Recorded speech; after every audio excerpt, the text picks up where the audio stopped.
안녕하세요. 중국 현지에서 실전무역 22년째의 무역하는 다니엘입니다. 국제무역에 있어 수출의 개념은 시대의 변화에 따라 과거와는 제법 차이가 커졌습니다. 전통적 수출은 구매하고자 하는 바이어의 의지에 의해 피동적으로 제품이 선택되어졌으며, 수출된 제품이 어떤 과정을 거쳐 어떤 방식으로 판매를 하든 구매해 간 바이어의 매출이 정대되어 지속적 발주를 기대하고 있는 것 말고는 셀러가 참여할 수가 없었습니다.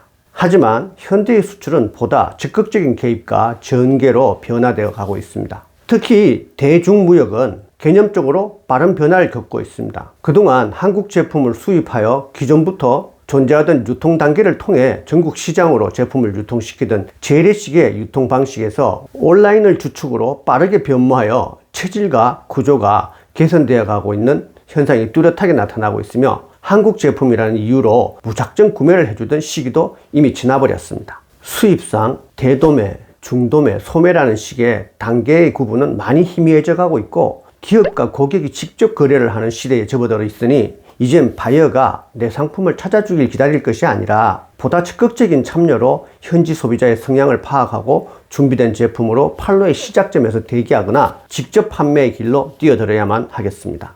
중국 소비시장으로 참여 방식은 크게 두 가지 포인트로 요약할 수 있습니다. 현대무역에 있어 바이어와 최적의 접점은 국제전시회가 아닐까 합니다. 새롭고 진보적인 방식은 아니지만 전시회는 상호 간의 거래를 전개할 수 있게 하는 확연한 글로벌 비즈니스의 공식 중개터입니다. 코로나 직전까지 중국에서 개최되던 상업전시회는 연간 4,000회에 육박하여 있었습니다. 2018년 한국에서 개최된 전시회가 총 615회였으니 비교가 되는 수치입니다.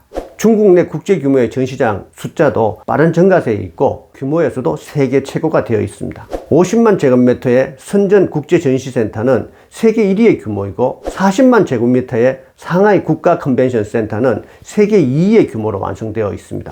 이 외에도 강조, 베이징, 청두, 이우, 칭다오, 하이난, 난닝, 원조 등 중국의 동서남북 곳곳에 대규모의 전시장이 마련되어 있으며, 다채로운 전시회마다 내국인 외에도 세계 100여 개 국가의 바이어들까지 방문하여 승항 중이었습니다. 코로나가 아니었다면 지금쯤 중국에서 개최되는 전시회는 더욱 활성화되고 증가하였을 것으로 예상됩니다. 한국과 교통이 편리한 대도시 기준으로 봐도 2018년 기준 상하이 지역에서 741회, 베이징 지역에서 277회, 강조 지역에서 277회, 칭다오 지역에서 165회의 전시회가 개최되었으며, 점차 중소형 도시로도 확산되고 있는 추세였고 더욱 전문적으로 세분화되고 있기도 했습니다. 중국은 이미 세계의 컨벤션 국가로 자리매김을 하였고 충족된 시설과 경험을 확보하였으니 코로나 종식 후에는 또다시 이 컨벤션 시장은 불길 같은 성황을 이룰 것으로 전망됩니다. 중국의 전시회를 정기적으로 참가하고 참관하는 것은 판로 개척, 바이어 발굴, 신상품 소싱, 아이템 개발, 상품 확보 등을 도모함에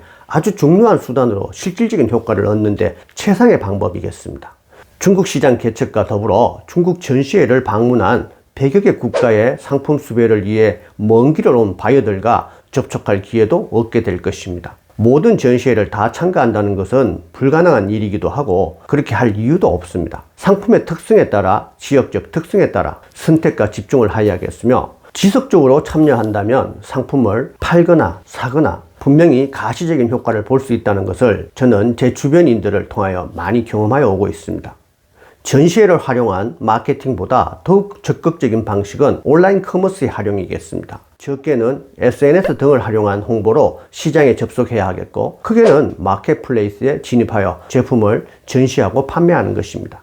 흔히 중국을 정치, 경제, 사회의 모든 영역에서 인적 네트워크가 결과를 좌우지하는 관시의 나라라고 하고 있습니다. 하지만 이미 큰 변화의 단계를 맞고 있으며, 최소한 경제의 영역에서는 인맥을 얻어 시장에 진입하던 관시의 문화는 붕괴되어 가고 있고, 디지털 경제의 진화된 규칙과 방식에 부합되어야만 중국 비즈니스의 성공을 기대할 수 있게 되었습니다. 중국 소비자에게 제품을 지속적으로 공급할 수 있는 방법은 빠르게 진화하고 있는 중국 온라인 커머스 내부에서 소비자의 니즈를 파악하고 반영하며 시장의 조류에 따라 신속히 적응하고 대처해야 하는 것임을 봐도 알 수 있겠습니다. 그들의 온라인 커머스 시장의 급속한 변화를 파악하려면 내부 사회에서 적극적으로 참여하여 있지 않으면 어려울 것입니다. 한 가지 예를 들면 2011년 C2C가 75%, B2C가 25%의 비율이었던 중국 온라인 커머스의 구조는 2018년경 크게 역전되어 C2C는 32%로 절반 이하로 줄었으며 B2C는 68%로 2배 이상 성장하였습니다. 이는 중국의 소비자도 이제 상품의 신뢰도와 브랜드를 중요한 구매 포인트로 삼고 있다는 증명이겠습니다. 이런 현상을 두고 분석하면 이제 한 개의 제품을 판매하기 위한 마케팅이 아닌 브랜드의 가치를 높이기 위한 마케팅에 보다 집중해야 된다는 결론을 낳게 합니다. 물론 온라인 커머스로의 진입은 제품의 판매뿐만 아니라 브랜드 마케팅으로 이어지게 되니 제품의 수명이 날로 짧아지고 있는 중국 소비시장에서는 당장의 판매 실적보다도 더 중요한 브랜드 가치 상승과 유지를 병행할 수 있는 최적의 마케팅이긴 하겠지만 오랫동안 기억에 남는 브랜드 인지도를 쌓아갈 수 있는 별도의 마케팅에도 힘을 쏟아야 하겠습니다. 온라인 커머스를 활용한 마케팅이 곧 중국 소비시장에서 판매의 구축이며 비전이 되었으나 우선 중국 주요 플랫폼으로 진입하여야만 시도할 수 있습니다. 바이두, 진너토티ao, 타오바오, 텐마오, 도인, 쿠아이소, 웨이신, 웨이보, 샤홍수 등 중국인들이 기본적으로 사용하는 채널로 진입하는 것이 바로 중국 소비시장으로 접속되는 첫걸음이라고 할 수 있습니다. 이들 플랫폼에 입성 후에도 일정 기간 동안 시간과 정성을 들여 브랜드와 이미지 구축을 위해 부단한 노력을 주입해야 하겠지만 채널로 진입이 우선 실행되어야만 거대 소비시장을 향한 키워드 광고도 설계해 볼 수 있고 왕홍이라고 불려지는 중국의 인플루언서들을 통한 마케팅도 할 수 있을 것이며 타켓에 맞춘 시장 개척과 제품 개발 계획도 수립할 수 있게 될 것이고 제품 공급의 방식도 구체화시킬 수 있습니다. 제품 공급의 방식은 중국의 관세법에 따라 정식 수입을 거쳐 중국의 창고에 입고 후 중국의 택배와 물류 시스템으로 소비자에게 공급하는 방법과 제품은 해외 현지에 두고 중국의 소비자가 구매하면 항공이나 해상 운송을 이용하여 국제 발송하는 역직구의 방법이 있습니다. 역직구 방식은 비용 면에서나 운영 면에서 부담이 적고 준비기간도 비교적 짧아 진입이 용이하지만 소비자의 선호도나 판매량은 중국 현지에 이미 도착해 있는 제품에 비해 현저히 낮을 것입니다. 하지만 중국 현지에 사전 도착시켜 판매하는 방식은 법규에 따라 인증과 허가를 취득해야 하고 인증 취득과 세금 등의 수입 비용과 창고 사용료를 지출해야 하는 부담감이 적지 않으며 준비 과정도 긴 편입니다. 반면 역직구보다는 월등히 많은 양을 소화시킬 수 있고 직접 진입한 마켓플레이스 외에도 여러 판매 라인과 매칭하여 시장을 확대할 수도 있겠습니다. 각 방식에는 장단점이 동반되니 신중하게 연구하고 계획하여야겠습니다. 오늘은 중국 전역에서 개최되는 전시회 참가와 온라인 마켓플레이스의 진입이 중국 소비시장으로 접속하는 포인트라고 말씀드리고 있습니다. 전시회를 통한 제품 소개와 판매 라인과의 매칭하는 방식은 간접적이지만 진입 비용과 운용 비용이 직접 온라인 커머스에 진입하는 것보다는 월등히 낮다는 장점이 있습니다. 하지만 공급자의 의지대로 현지의 시장에서 파이를 키워갈 수는 없고 사업의 승패는 현지 판매자의 능력과 관심에 의존해야 한다는 한계성이 내재되어 있습니다.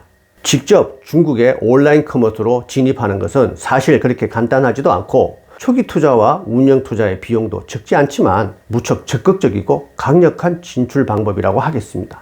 내가 가진 다양한 제품들을 선보이며 판매할 수도 있고 좋은 브랜드 인지도를 쌓는다면 장기간 내다볼 수 있는 비전이 될 것입니다.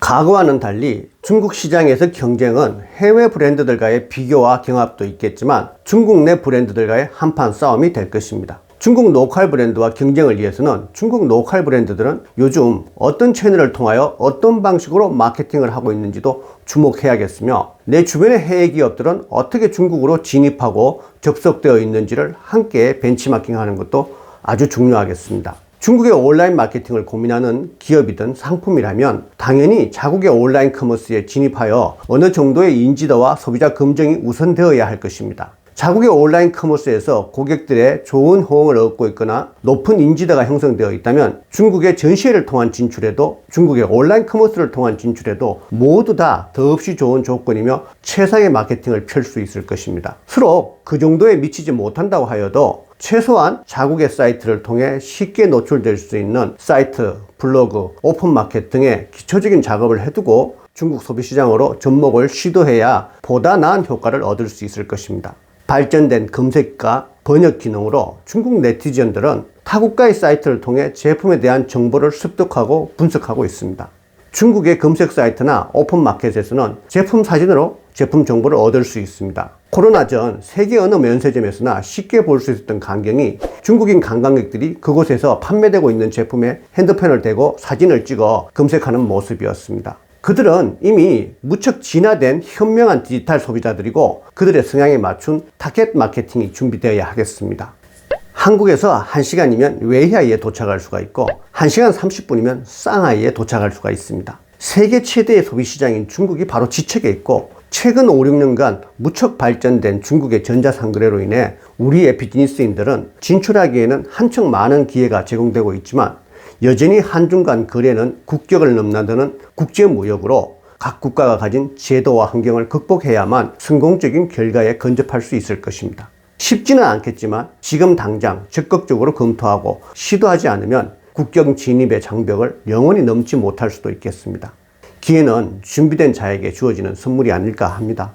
무역하는 다니엘이었습니다. 또 다른 주제로 찾아뵙겠습니다.